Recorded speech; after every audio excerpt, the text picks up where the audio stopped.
Cash Flow Diary Podcast, episode 40. Congratulations, you showed up. Give yourself a high five in celebration of your success. Welcome to the Cash Flow Diary, where new and experienced investors come to take confident action towards their goals. Your host is a family man, a real estate entrepreneur, investor, coach, and instructor. As a master facilitator of Robert Kiyosaki's Cash Flow 101 game, he's inspired many to begin their journey into creating cash flow for themselves and their family. And now, here he is to offer you the tools required to earn the income desired. Your cash flow coach, Jay Massey. All right. Well, it is that time of New Year, and basically that's what this is going to be. It's going to be the New Year episode for you, and I'm hoping that, next year is a new year for you, and it's not a year where you have the same experiences, You may have heard me say once or twice how some people say that they have 20 years of experience, and what they really mean is that they've done the same thing for 20 years. So they don't have 20 years of experience. They have 1 year experience that they've repeated 20 times. And I don't want that to be the case for you. I often pray all the time for new experiences every year. And I want every year to be different than last year, and every year to be bigger than last year, and every year to contain, more challenges, more ups, more downs, different things. I don't want anything to be the same, quote unquote. I want everything to always be improving and better and different, especially myself. And that way this year will be new. We've never had a January 1, 2014. And whatever that is, you've got to be ready to deal with whatever that is on that day. Who knows? The point is each year you want it to be new. At least I do. Well, welcome for those of you who are joining us for the first time. And if this is your first time, speaking of which, you may want to listen to episode number 1 to understand a little bit about the background and format of the show. But more importantly than that, you're probably interested in something for free, or more importantly, something that you could use to go out there and begin your real estate investing. That's why we've set up learninvestingnow.com. I've created a number of different courses, etc. And whatever one is there right now is there for you, so that you can go and get it. LearnInvestingNow.com. I do know that right now we're running through a series of coaching calls. People ask me all the time, hey Jay, how do you raise private capital? How can you do it? How do you get access to money, et cetera, et cetera, et cetera? And we are spending right now at least a number of weeks going through that process, investing time, showing you how to do it. And all you got to do is show up. You just go over to learninvestingnow.com, and you're able to, put your name in the box and being able to get, access to the coaching calls literally live. I'm right there, and can answer your questions. You download your ebook, your manual, get your questions answered, examine deals, all kinds of things. But we're doing that right now, so hopefully that's of interest to you if you want to have access for your deals. And I should also say that we spend some time also going over how to raise capital for things other than real estate, because understand, raising capital is not exclusively needed for real estate. It's needed in every industry, whether that be, you've got a music project that you want to do, you've got a business you want to start that may or may not be inside of real estate. Doesn't matter. The point is, raising capital can often be part of the key to unlock everything that you're looking for.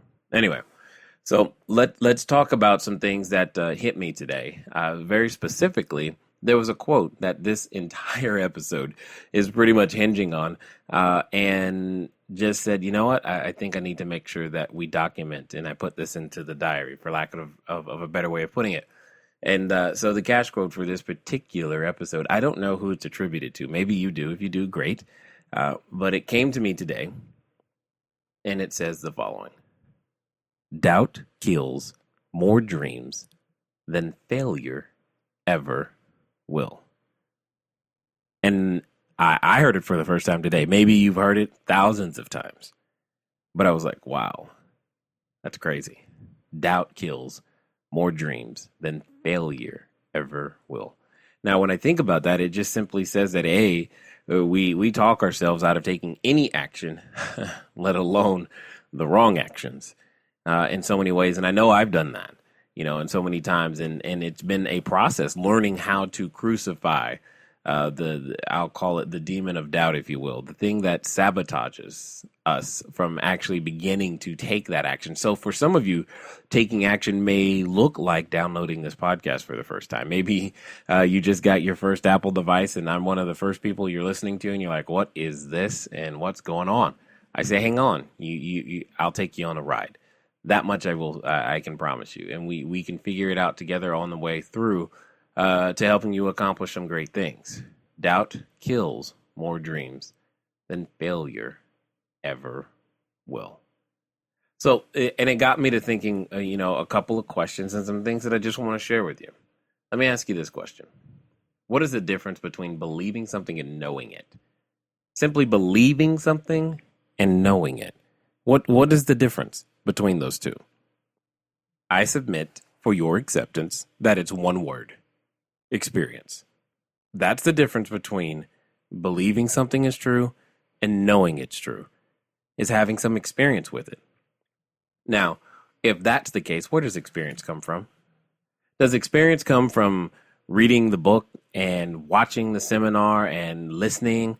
Or does experience come from listening to other people's stories necessarily about what they did and how it went? Does experience come from those places, or does it come from action? Like, for example, some of you out there you know how to cook. You know how to actually cook well, and you've probably been doing a lot of it lately, right? And maybe you even enjoy it, or maybe it's your profession. It doesn't matter. The point is, the experience. If all you did was read the cookbook, how much experience do you have? You may have never tried a particular recipe before, but you believe you could. Yeah, I can make that. Of course I can make that. But you don't really know. And there's a difference. Even if it's ingredients you've worked with before, even if it feels hyper familiar and you're like, yeah, I've done it, but I've just not, I've done something like that. I've done things similar. There's a different level of understanding that you gain once you have experience. And I know some of you know exactly what I'm talking about right now. And you're shaking your head. You're like, yeah. But let me ask you this question. Is all and every action you and I going to take going to allow us to receive our desired outcome? Now, be truthful. Every action? Of course not. So does it mean, therefore, that the actions we've taken are of no value or are worthless? I don't think so. So if for instance, I'm in the process of learning to become an investor and I believe I can, but I'm not quite sure, well, clearly the solution is to begin acting like one. All right, that's good. But does it mean every action that I take will be the ones that will result in the desired outcome, this new thing I want to see happen and manifest within my life? No, it doesn't mean that. But does it mean that action had no value? No, but often that's not our response. We often say, yeah, then that action was worthless and I don't want to waste any quote unquote time going down that road. Can you just teach me and show me the greatest shortcut? Well, let me hopefully adjust something when it comes to taking action that doesn't necessarily result in the direction or the outcome that you're looking for. Why do I say it has value? I say it has great value because now at least you can say that you know a way to not do it. See, before you believed that you could do it, and that's good, and you thought anything you whatever way you thought of or the way that you were thinking, you thought this would result in the desired outcome. But now you have a shot at saying, well, at least I know one way it doesn't work. You say, what's the value in that? Well, because I didn't get what I want. Well, you've actually moved from believing it won't work to knowing it won't work because you're not really sure, and you're moving through this process. And here's okay, I'm going to go completely ridiculous on you for a second. And if nothing else, if you never tried any other way to do that something, whatever that is, you tried one way to write an offer and it didn't work. You tried one way to ask somebody for private capital and it didn't work. You tried one way to drive a car and it didn't work. You tried one way to walk and it didn't work. You tried one way to listen to a podcast and it didn't work. You tried whatever. So if nothing else, and you never tried another way to do that something again, you could make a career, and I mean this, you could make a career letting people know that A, the result that they want is still possible. You don't know how to get it, but you do know one way it won't work. And I guarantee you people would still listen. Here's why I say that. Even though you may doubt me, that's fine. Here's why I say that. Have you ever seen titles of books or ebooks or things like the following? Think about this.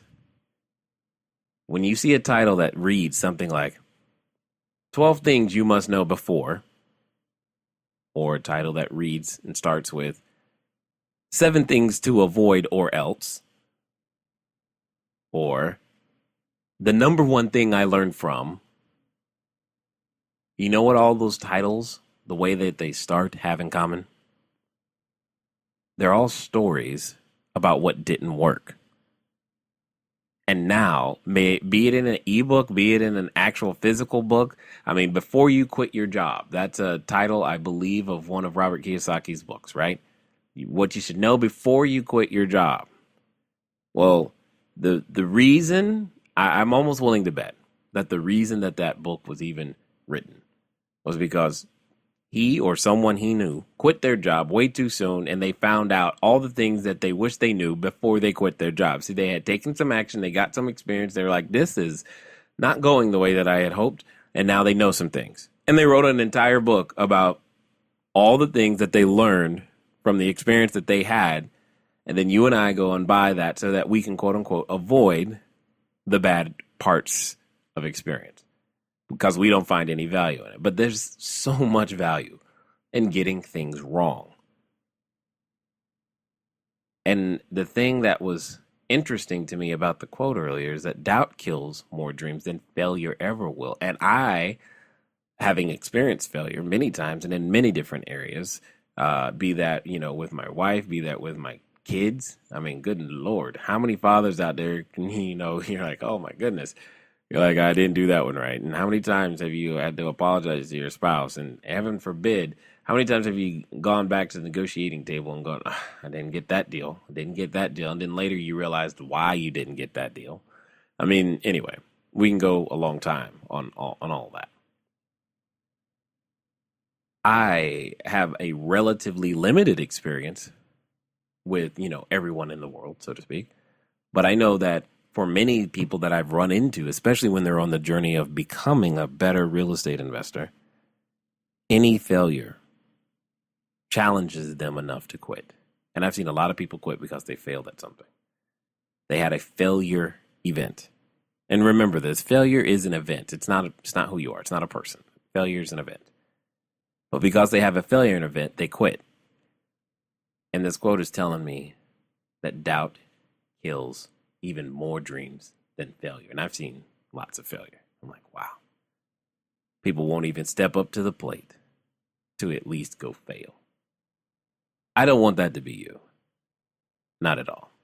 So here's the takeaway for you for this particular section. Anyone can say they believe. That's okay. That's awesome. Anyone can say that. You can say that right now. All your friends are going to say that. You're going to start making resolutions, right? I believe I'm going to make more money. I'm going to lose weight. Great. Anyone can say that. I'm not saying don't say that. Here's what I'm asking. I'm asking you to show everyone you believe, not with your words, declarations, affirmations, or well thought out resolutions, but with your dogged, patient, and pleasantly persistent action. That's what I'm asking you to do. That's your takeaway. Don't just talk about it, be about it, if you will. All right. Now, some of you may have noticed that the previous episode lacked a cash flow question.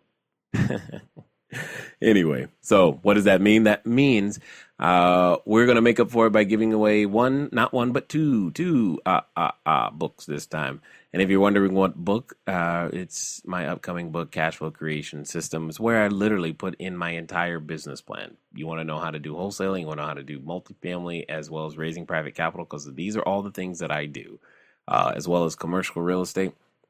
It's all in the book. How we were able to put it together, how we were able to do a lot of deals in a very, very short period of time, and be able to earn hundreds of thousands, dare I say millions, and affect lots of lives in a very, very short period of time. So if you want that book, and I'll sign it, you got to answer the question. And when you answer the question, you can send in your answer to 800-689-1764. 800-689-1764. And again, I remind you that that's the number we've set up because you guys are all around the world. Okay. So it's a number to set up. You have to leave a message if you want us to call you back. All right. But more importantly, if you want, you got to actually say something once the voicemail picks up, and leave your address as well. Otherwise, we can't mail you a book through the email. It just doesn't work that way. All right. Or you can email your answer in to cashflowquestion@cashflowdiary.com. So this question, though, I think many of you will get because I'm dropping hints all throughout this episode. So if you didn't hear the answer in the first section, you'll hear it in the second. But what is the most important thing to improve for you to achieve success in 2014, or for that matter, any year? What is the most important thing to improve for you to achieve success in 2014, or as I said, for that matter, any year? And I look forward to receiving your answers. So feel free to go ahead and send those in. Now, let me get back to this. Got a question. Or just, I guess, more or less, I don't know, a statement. Something that an observation, if you will, something that I've realized. The path to what we desire, the path to what I desire, has involved more about allowing the path to unfold before me than it has been about trying to control or manipulate or events to happen in the way or in the order or in how I believe they should unfold. So I guess one of the best ways that I know of to possibly, illustrate this is just to share with you how on earth I got involved in, real estate in the first place. Because I never woke up. Maybe you did, but I did not wake up one day saying, hey, here's what I'm going to do. I'm going to go take on the world of real estate. That did not happen. Real estate came into my life as a solution, as it does for many people. And as I hope it does for you, and more importantly, as I hope you learn to provide that solution for those that you transact real estate with. But what ended up happening very, very simply was, my wife and I experienced some medical challenges. And if you want more details on our history, feel free to go back to, like I said, episode 1 at the beginning. And as a solution, or as those medical challenges got worse, we had to start making decisions. Things like, hey, do I keep on the electricity or do I buy food? And we eventually were squatting in our bank-owned property, having no place to stay. And things didn't begin to turn around until we improved how we perceived ourselves and our situation. And I learned that, failure is an event. It's not a person. So none of that, though, however, means that was our goal. Remember, the goal was never to end up in that situation. We thought we were doing the best we could at the best level of thinking that we had to be able to create the results that we wanted. Here's what had happened, though. Through that period of things being stripped away and us having to focus on one thing, in this case, being real estate as a way to generate income, it began to create a determination to see one thing through. And through seeing that one thing through, mind you, uh, it many different levels of thinking had to happen. But here's what I thought, what I still find very interesting. I thought that the way to success through real estate for us was going to be through a strategy known as short sales. Now, that doesn't mean short sales don't work. It just means I can't work a short sale. That's what it means now. That's what I thought, though. My wife, on the other hand, said, no, no, I think wholesaling is a better strategy for you. And I don't know if you want to say it's one of those rare incidences or whatnot, but I listened to what her input was, and I was like, okay, let's go find out what this wholesaling thing is all about. And lo and behold, it fit my personality better. It fit my work style better. It fit so many things better.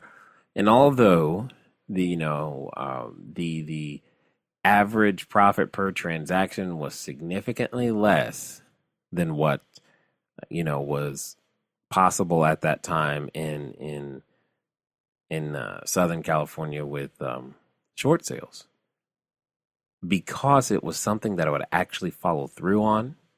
It became the path that has led to here.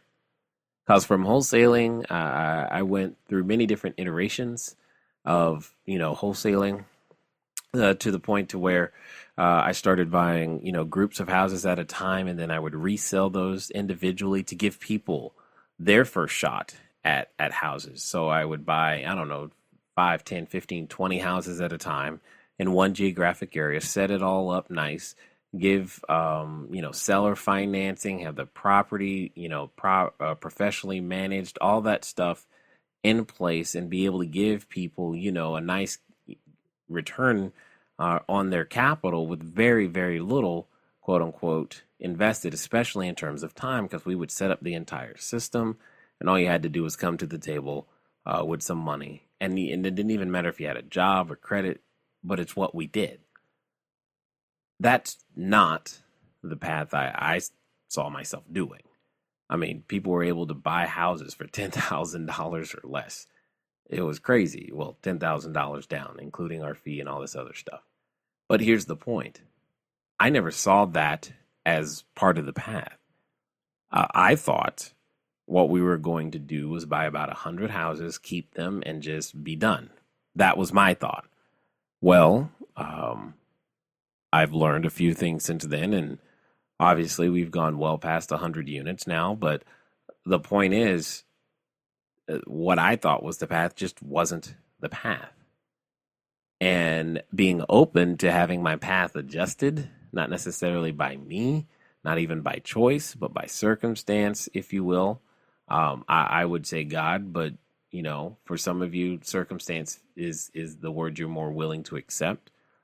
And all I want to say is be open to it, because you don't know, and follow it, because it's there.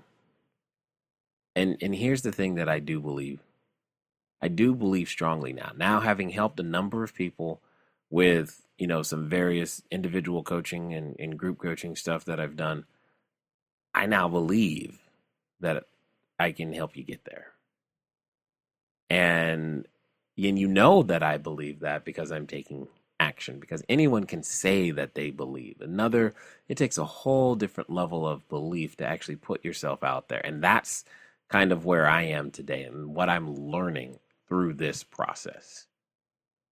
Because for a while, I doubted that I could help anyone at all.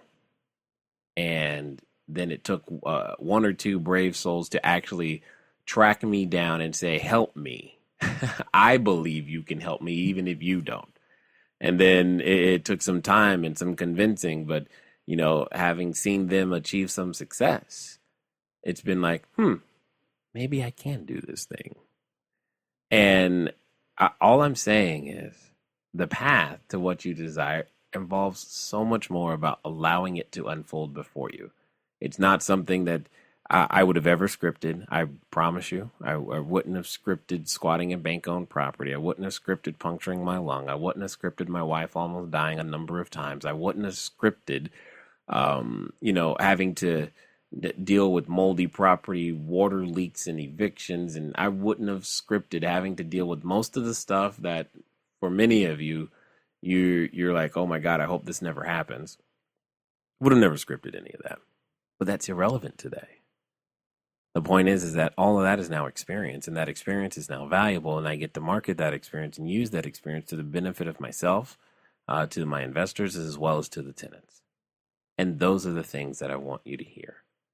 That's what's going to happen for you as you go out there to take some action towards your goals. So, here is the entire point of this episode right now. I've said all of this, and you've listened this far, so congratulations. I've said all of this, and you've listened this far for me to ask you to do one thing. I want you to invest 10 minutes right now and write down the answer to this one question. What would you do in 2014 if you knew you could not fail? If you knew you could not fail, what would you do? Write as many things as you can. Let it feel and flood your mind and write it down. However, stop after 10 minutes and only write down things for the coming year. Then, I want you to pick one, just one, and post both the question, what would you do in 2014 if you knew you could not fail? So post the question and your one answer on Facebook or whatever you like to use. And then challenge your friends to do the same. So what that would look like is you would write the question, then you'd write your answer, and then you would ask your friends to copy and paste and do the same thing. Now, I think you'll be surprised at the results you receive. And here's what I believe. The results will serve you to squash any remaining doubt. Thank you for investing your time with Jay Massey and the CashFlow Diary. When you have a moment, please visit iTunes and leave a positive comment about the show. And go now to our website, CashFlowDiary.com, to take advantage of our free business building course, Cashflow Foundation. Gain the knowledge, understanding, and skill that will teach you how to never need a job again. Until next time.